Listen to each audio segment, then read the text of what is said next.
Hello students, how are you? Myself Neha and 8th class. Today we are going to start our next chapter and that is chapter 9, reproduction in animals. So in this chapter we are going to learn ki how different animals reproduce and giving birth to the different babies. ठीक है ना, अलग अलग babies को किस तरीके से वो reproduce करते हैं.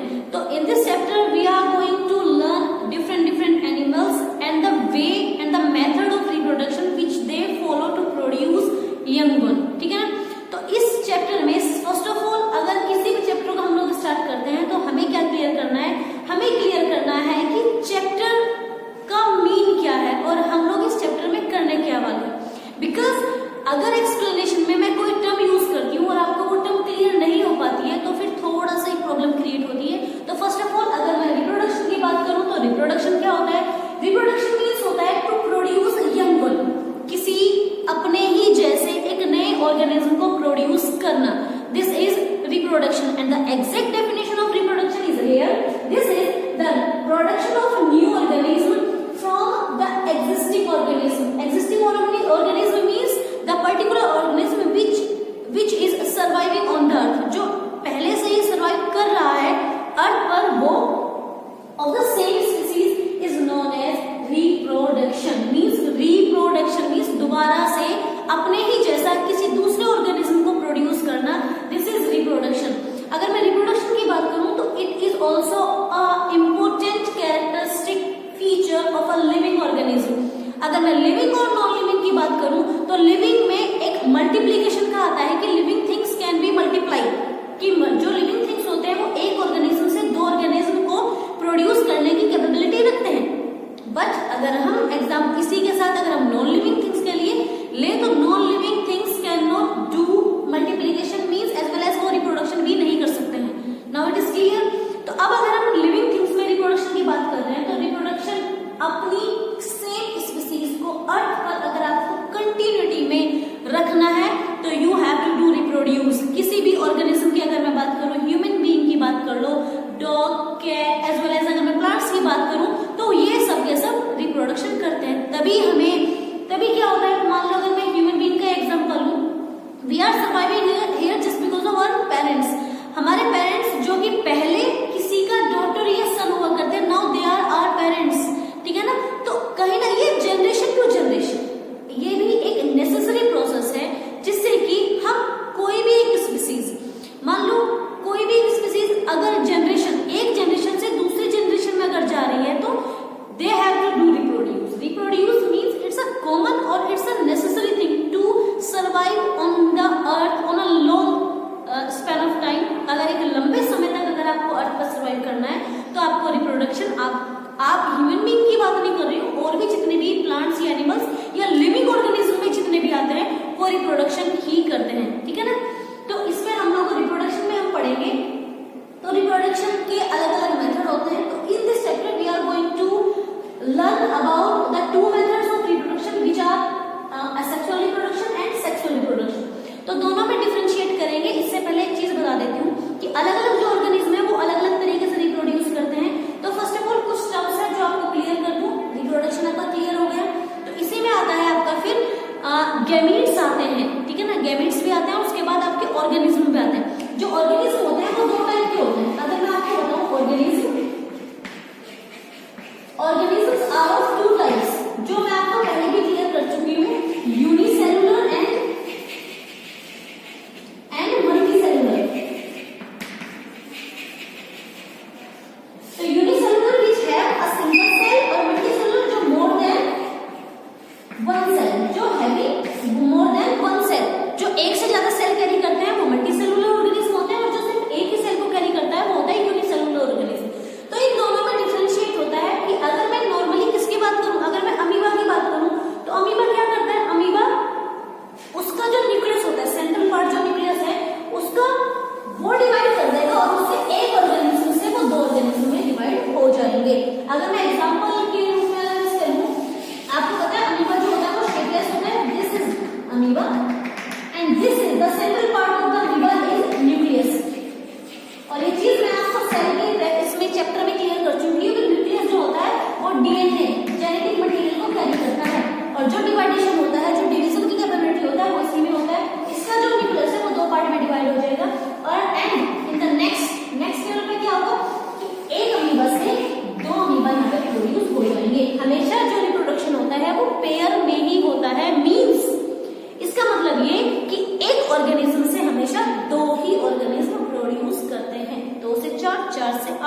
ऐसे मल्टीप्लीकेशन होता है, ठीक है ना। Now come to the point, अगर मैं बात करूं आपकी इसके बारे में, इसमें सबसे पहले स्टार्ट करते हैं अब कि आपका असेक्सुअल रिप्रोडक्शन और सेक्सुअल रिप्रोडक्शन क्या होता है। बहुत से एनिमल्स हैं जो अलग अलग तरीके से रिप्रोडक्शन करते हैं, लेकिन इन दिस चैप्टर हम सिर्फ ये दो मेथड करेंगे कि इसमें अगर मैं असेक्सुअल रिप्रोडक्शन की बात करूं तो जो गैमीट होते हैं, गैमीट दो टाइप के होते हैं आपके, gamete are of two types, male gamete and female gametes. Gamete जो होते हैं दो टाइप के होते हैं, the first is male gamete, the second is female gamete.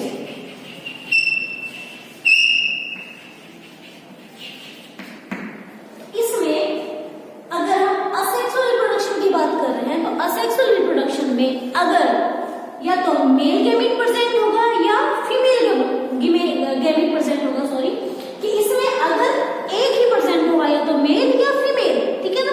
इसमें दोनों के दोनों गैमीट प्रेजेंट नहीं होते हैं। दिस मीन्स कि पेरेंट का जो इन्वॉल्वमेंट है इट मे बी कि वो या तो मेल गैमीट होगा या वो फीमेल गैमीट होगा, और इस तरीके का जो रिप्रोडक्शन मिलता है इसमें जिसमें कि सिर्फ एक ही पेरेंट या एक ही गैमीट का इन्वॉल्वमेंट रिक्वायर्ड होता है, उसको बोलते हैं असेक्सुअल रिप्रोडक्शन। और इसमें होता है जैसे अमीबा में बाइनरी फ्यूजन, जो मैंने आपको बताया, बाइनरी मीन्स होता है एक से दो में जो डिवाइड कर रहा है, मतलब उसमें एक ही गैमीट की जरूरत है, दो की नहीं। जैसे ऐसे इसी तरीके से अगर मैं हाइड्रा की बात करूं, हाइड्रा में बडिंग होता है, वो हम किसमें करेंगे, असेक्सुअल रिप्रोडक्शन जो सेक्सुअल के बाद दिया हुआ है उसमें क्लियर करेंगे कि हाइड्रा में बडिंग के थ्रू और अमीबा में किसके थ्रू, अमीबा में बाइनरी फ्यूजन के थ्रू किस तरीके से रिप्रोडक्शन होता है। तो अभी आपको ये क्लियर हो गया कि जो असेक्सुअल रिप्रोडक्शन होता है उसमें सिर्फ और सिर्फ एक ही गैमीट का इन्वॉल्वमेंट होता है, या तो मेल गैमीट का या फिर फीमेल गैमीट का, क्लियर। और इसमें क्या होता है, in asexual reproduction the young one produce is an exact copy of the plant. Exact copy means if I am talking about an amoeba means it is a single cellular organism, and if there is a reproduction that we found in amoeba, that means जो एक amoeba से दूसरा amoeba produce हो रहा है तो उसका वो सेम पेरेंट का कॉपी होगा, मतलब उसमें कोई डिफरेंसेस नहीं होगा, उसमें वेरिएबल या वेराइटीज उसमें शो नहीं होगा, ठीक है ना। ये असेक्सुअल रिप्रोडक्शन में मैं बता रही हूँ आपको, ठीक है ना। अगर मैं बताऊं आपको सेक्सुअल रिप्रोडक्शन में, तो in sexual reproduction there are both gametes means male और फीमेल गैमीट्स का इन्वॉल्वमेंट रहता है। असेक्सुअल रिप्रोडक्शन का मींस उल्टा, इसमें सिर्फ एक ही गैमीट प्रेजेंट होते हैं, इसमें दोनों गैमीट प्रेजेंट होते हैं। और ह्यूमन बीइंग में आपका सेक्सुअल रिप्रोडक्शन ही होता है क्योंकि उसमें मेल और फीमेल गैमीट दोनों का इन्वॉल्वमेंट होता है, क्लियर। तो असेक्सुअल रिप्रोडक्शन और भी अलग अलग आपके ऑर्गेनिज्म में मिलता है, क्योंकि सेक्सुअल रिप्रोडक्शन में होता है फर्टिलाइजेशन। क्या होता है, फर्टिलाइजेशन। और फर्टिलाइजेशन के थ्रू ही इसमें रिप्रोडक्शन कंप्लीट होता है। और फर्टिलाइजेशन मींस क्या होता है, the fusion of male and female gamete. When male and female gamete get fused means the fusion of male and female gamete.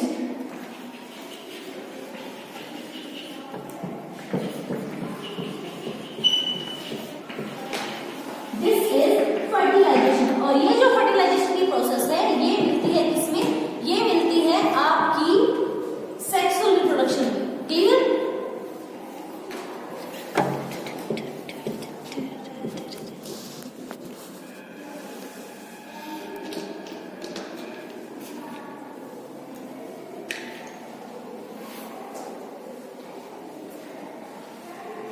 Now this is clear कि इसमें किस तरीके से आपका सेक्सुअल रिप्रोडक्शन में दोनों गैमीट की इन्वॉल्वमेंट रहती है और किस तरीके से इसमें फर्टिलाइजेशन के थ्रू ही रिप्रोडक्शन पॉसिबल हो पाता है। और फर्टिलाइजेशन में आता है आपका when male and female gamete get fused, और उसको बोलते हैं फर्टिलाइजेशन, क्लियर। और अगर मैं बात करूं आपकी सेक्सुअल रिप्रोडक्शन में, तो सेक्सुअल रिप्रोडक्शन किस किस में होता है, सेक्सुअल रिप्रोडक्शन होता है आपका ह्यूमंस में, फिश में, डॉग, कैट और भी कैसे इतने ही ऑर्गेनिजम्स हैं जिसमें कि आपका सेक्सुअल रिप्रोडक्शन पॉसिबल, और सेक्सुअल रिप्रोडक्शन के थ्रू ही उनमें रिप्रोडक्शन पॉसिबल होता है, ठीक है ना। अगर मैं दोनों में डिफरेंसेस देखूं, सेक्सुअल और सेक्सुअल रिप्रोडक्शन में अगर मैं डिफरेंसेस देखूं तो मेन डिफरेंस होता है कि इन दिस इसमें सिर्फ एक पेरेंट का इन्वॉल्वमेंट होता है और इसमें दोनों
आता है आपका स्पर्म एंड फीमेल गैमीट में आता है ओवम या egg cell. Okay,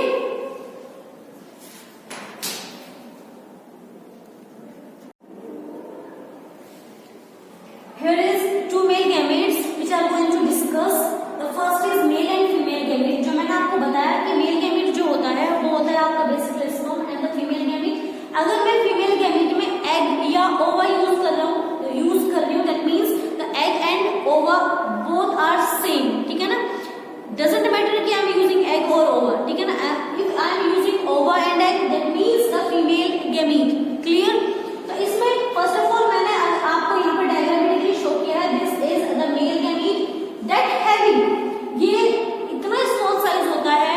if we want to see तो we have to use microscope to see the male gamete और female gamete.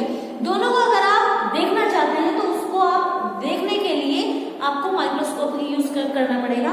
And the size of the male gamete is 0.05 mm, okay ना। It is 0.05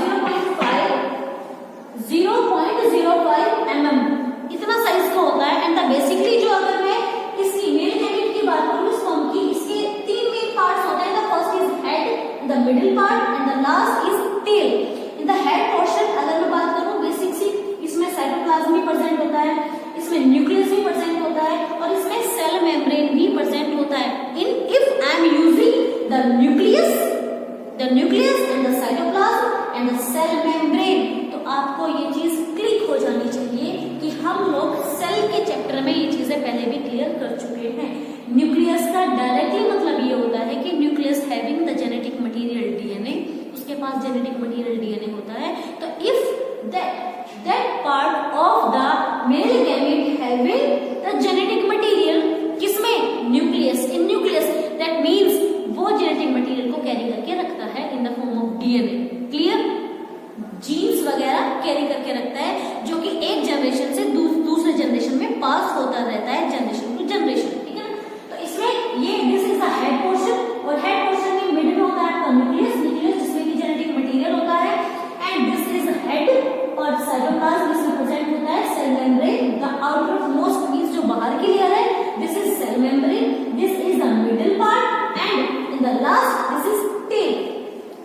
अब tail का main function क्या होता है? Tell का main function होता है कि जब स्पर्म एक जगह से दूसरी जगह जब वो क्या करता है, मूव करता है, लोकोमोशन करता है, ठीक है ना। लोकोमोशन मींस भी मूवमेंट होता है। जब मूवमेंट करता है तो टेल इधर से उधर राइट टू लेफ्ट मूव करके उसको फॉरवर्ड मूव करने में हेल्प करता है। क्लियर। तो अब ये क्लियर हो गया कि मेल गैमीट किस तरीके से कैसे साइज का और किस तरीके से उसके पार्ट्स होते हैं। Now next one is female gamete and the female gamete is egg या ओवा या ओवम। ये चीज क्लियर हो गई है पहले। तो अगर मैं इसमें बात करें तो इसमें आप चीजें क्लियर हो रखी है। This is having a nucleus, cytoplasm, cell membrane and jelly coat. एक और चीज मैं आपको बेसिक से बता देती हूँ, मेल और फीमेल गैमीट में दोनों में सिर्फ एक न्यूक्लियस प्रेजेंट होता है, एक न्यूक्लियस, दोनों के पास एक एक न्यूक्लियस होता है। अब फीमेल गैमीट की बात करें तो फीमेल गैमीट में क्या होता है? Nucleus, a central part of the cell, इसमें एक न्यूक्लियस प्रेजेंट होता है और न्यूक्लियस में होता है क्या? न्यूक्लियस में होता है क्रोमोसोम्स। और क्रोमोसोम्स क्या कैरी करते हैं? क्रोमोसोम्स कैरी करते हैं जीन्स। और जीन्स क्या शो करते हैं? जीन्स शो करते हैं जैसे मान लो कि we are I am the daughter of my parent या you are the son of daughter of your parent. और आपके जो कैरेक्टर्स हैं वो आपके पेरेंट्स के साथ मैच करते हैं। वो किसकी वजह से? वो जीन्स की वजह से ही पॉसिबल हो पाता है। वे जीन्स ही जनरेशन टू जनरेशन क्या शो करता है? कैरेक्टरिस्टिक फीचर्स को शो करता है। क्लियर। तो इसमें न्यूक्लियस, साइटोप्लाज्म प्रेजेंट है और आपका cell membrane and the outer most layer जिसको बोलते हैं जेली कोट। एक जेली से आउटर कोट रहता है, ये कवर्ड रहता है, इसको बोलते हैं जेली कोट। और ये जेली कोट ही किसको? मेल गैमीट को अंदर फर्टिलाइजेशन के लिए जब एक टाइम पे सिर्फ एक फर्टिलाइजेशन के टाइम पे जब एक मेल गैमीट फीमेल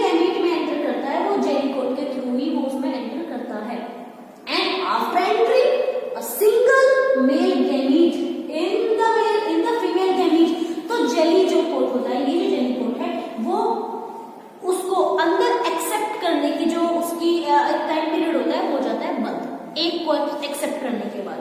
क्लियर? तो अब बात करते हैं कि अब इसका जो सिंगल न्यूक्लियस है और आपका इसका मेल और फीमेल के जो सिंगल न्यूक्लियस है वो करते हैं फर्टिलाइजेशन। जब मेल और फीमेल गैमीट फ्यूज होते हैं, फर्टिलाइजेशन करते हैं, तो उनके पास होता है सिर्फ एक न्यूक्लियस फर्टिलाइजेशन के बाद भी। और फर्टिलाइजेशन के बाद उसको क्या बोलते हैं? उसको बोलते हैं zygote. This means the fertilisation of male and female gamete. और we can also says that the fertilization of sperm, that is male gamete, and the female gamete we can call ova or egg, it is called as fertilization। इसको बोलते हैं fertilization।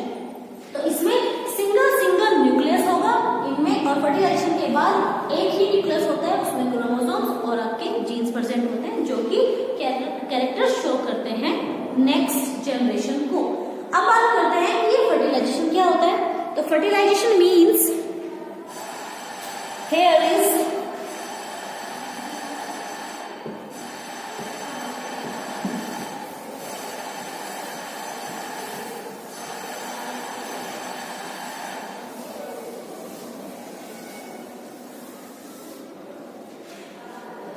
fertilization।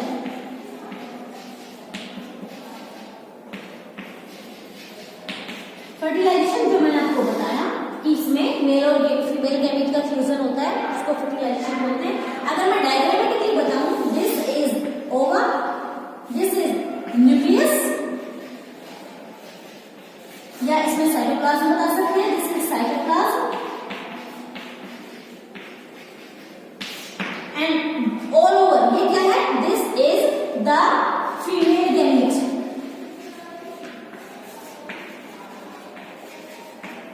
And here is this is what is this is male gamete।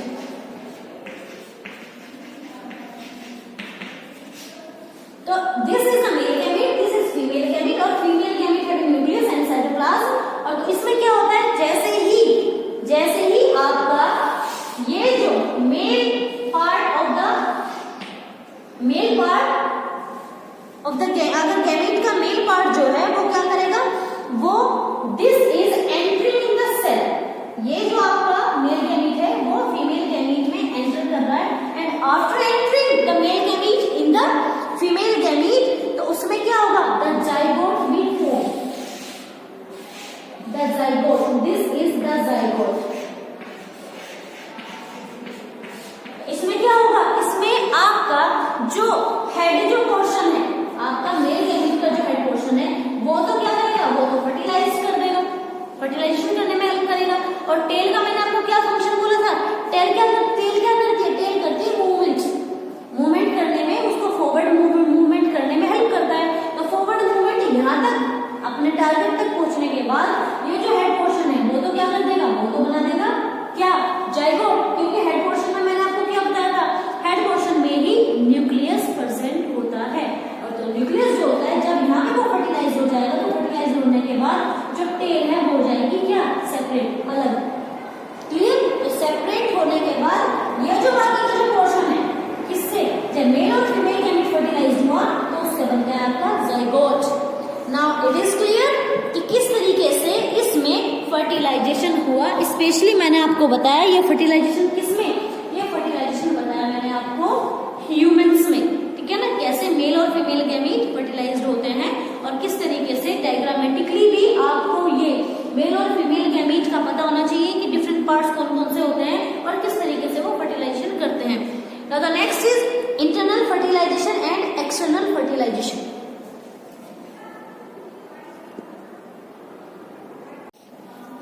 Now the next topic of the chapter is this is internal fertilization and external fertilization।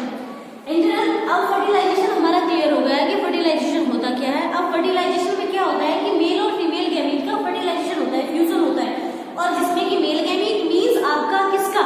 आपका sperm और egg का होता है fertilisation, ठीक है ना? तो इसमें हम लोगों को क्या करना है?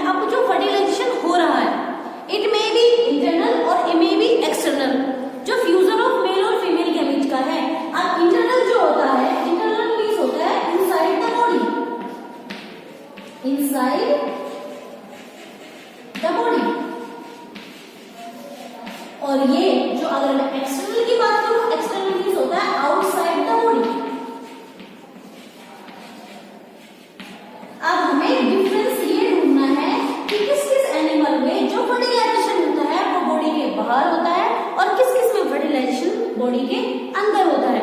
तो फर्स्ट ऑफ ऑल अगर मैं एग्जांपल लूं आपके ह्यूमन बीइंग का या उसके साथ और भी जितने ऑर्गेनिज्म हैं, मोस्टली लाइक अगर मैं काउ, गोट, बफेलो अगर मैं इनकी बात लूं तो इनमें जो फर्टिलाइजेशन होता है वो इनसाइड द बॉडी होता है। दिस मींस कि उनमें इंटरनल फर्टिलाइजेशन होता है। इंटरनल फर्टिलाइजेशन मींस होता है व्हेन फीमेल और मेल गैमीट का जो फर्टिलाइजेशन होता है दैट अगर इनसाइड द फीमेल बॉडी, जो फीमेल बॉडी के अंदर फर्टिलाइजेशन होता है उसको बोलते हैं internal fertilization. Now it is clear. तो इसी तरीके से आपके इंटरनल फर्टिलाइजेशन में दिया हुआ है like the fertilisation which takes place inside the female body is called internal fertilisation. Okay, तो this type of fertilisation in which the fusion of male gamete, the fusion of male gamete and a female gamete that found inside the female body, जो female body के अंदर fertilization होता है that means कि वहां पे क्या है, that means वहां पे है आपका internal fertilization. Now the next is अगर मैं एक्सटर्नल फर्टिलाइजेशन की बात करूं, कुछ जो ऑर्गेनिज्म है, मोस्ट ऑफ जितने एक्वेटिक ऑर्गेनिज्म है, एक्वेटिक मींस तो क्या होता है, एक्वेटिक मींस होता है कि organism those live in water, जो पानी में रहते हैं। लाइक अगर मैं फ्रॉग या फिशेस की बात करूं, दोनों के दोनों क्या है, एक्वेटिक एनिमल्स है। तो ये किस तरीके से फर्टिलाइजेशन करते हैं, ये 100 ऑफ एग्स जो क्या कौन प्रोड्यूस करती है, जो फीमेल होती है वो 100 ऑफ एग्स एक टाइम पे जो प्रोड्यूस किया, तो उस टाइम पे क्या होते हैं कि फ्रॉग्स क्या करते हैं, उनका जो मेल स्पर्म है वो रिलीज कर देते हैं और वहां पे जो फर्टिलाइजेशन होता है वो होता है outside the female body, female body के बाहर फर्टिलाइजेशन होता है। दैट मीन्स कि उसमें एक्सटर्नल फर्टिलाइजेशन वहां पे मिलता है। ठीक है ना, तो दोनों में डिफरेंस ये है कि अगर आपसे कोई ये पूछता है कि एक्सटर्नल और इंटरनल फर्टिलाइजेशन में दोनों में मेन डिफरेंस क्या है, तो you can easily say that in internal fertilisation the fertilisation means the male and female gamete का जो फर्टिलाइजेशन है we found inside the female body, inside the female body, जैसे लिखा हुआ ना internal means inside the female body.